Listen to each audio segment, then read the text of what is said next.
You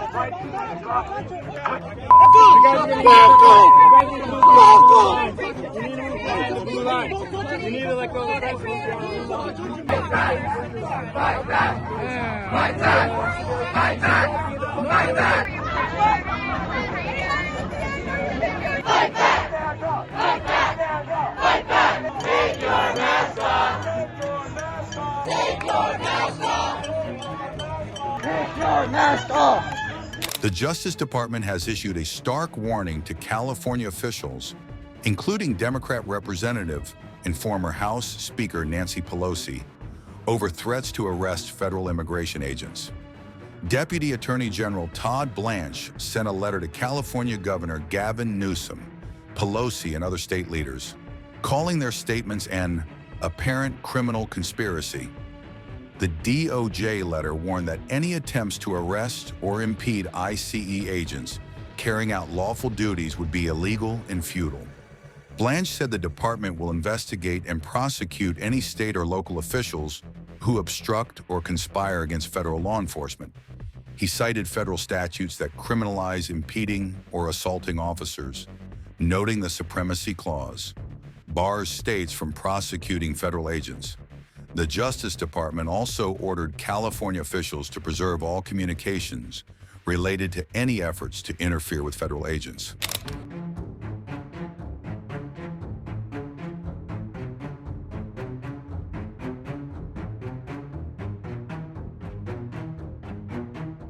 The warning came after Pelosi and another Democrat Representative Kevin Mullen threatened to arrest federal agents if they violated California law during expected ICE raids. Pelosi and Mullen had called the planned immigration raids an appalling abuse of law enforcement power and vowed to defend immigrant communities. This comes as U.S. Customs and Border Protection agents began arriving at Coast Guard Island in Alameda on October 23rd. Governor Newsom had earlier warned that he would sue the Trump administration if federal agents are sent to California without proper authorization.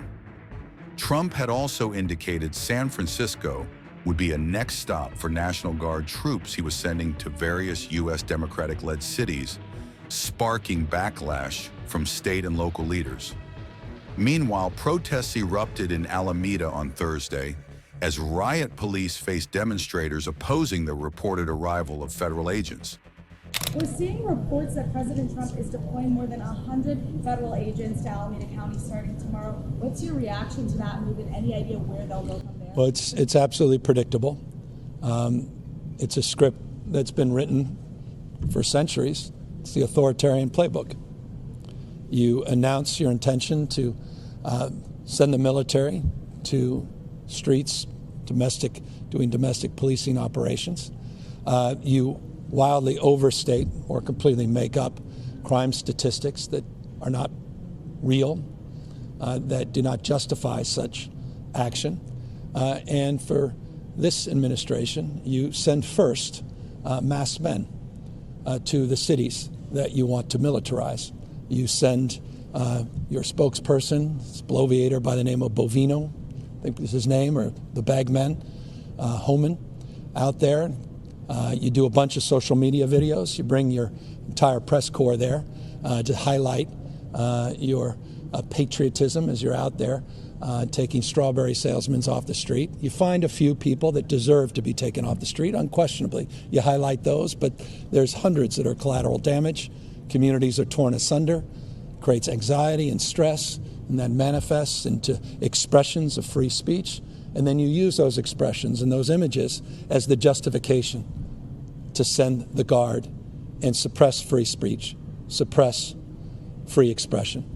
And you do that not only June, July, August, September, but you dial it up around election time.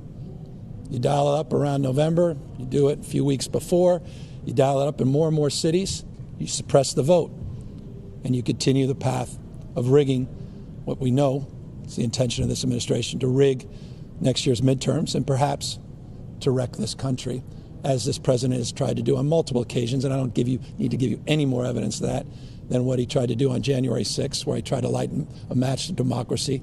He tried to wreck this country, tried to dial in and find 11, 12,000 votes in Georgia. And of course, what he's doing and just did in North Carolina, what he tried to do in Indiana, what he did with 5 votes in Texas. It's code red for our democracy. And this is as predictable as daylight and darkness. But the darkness of this administration has no peers. And it is a disgrace, but it is hardly surprising. It cannot be allowed to be normalized. And we need to call it out for what it is.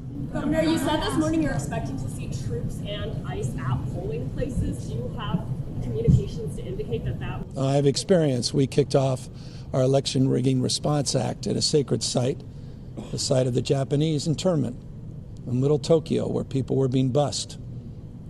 As we're there at the Democracy Center kicking off our reaction and response to Donald Trump's efforts to rig the election before one vote, the midterm election, he sent out this Bovino character. He sent out the masked men to chill free expression, free speech, to scare people from participating in our event with 2 U.S. senators, a dozen members of Congress, hundreds of community leaders. I mentioned a strawberry salesman, literal example in that case of collateral damage. Wasn't on the most wanted list, but he was one of the people that Bovino arrested. That is a preview of things to come. I said it with clarity after the National Guard were federalized. There was a reason he extended the federalization through Election Day. I mean, you're hearing it from other governors now. Everyone's waking up to this. Why do you dial Greg Abbott to find 5 seats and say you're entitled to 5 seats unless you know you're going to lose the midterm? He said it yesterday at that sort of Venetian plaza that has substituted for the Rose Garden. It's a wrecking ball presidency. The symbolism of the East Wing is perfect symbolism. This guy is a wrecking ball. And the fact that he said it yesterday should send chills up your spine. He goes, it appears that presidents lose in the midterm. We cannot allow that to happen. At the same time, he's having folks over to the Oval Office from Indiana because apparently J.D. Vance wasn't persuasive enough. You've seen the governor of Indiana, the governor, Republican governor in Indiana, say, boy, it looks like we may have to do redistricting because the president may be punitive. He said, maybe we won't get federal funds. He said that, Republican governor. The hell more evidence do you need of what's going on in this country? I won't even get into a $250 million scam that he's trying to run as it relates to this idea and notion that he himself runs the DOJ, or it's his White House. It's not his democracy, it's our democracy. The Founding Fathers didn't live and die to see this moment.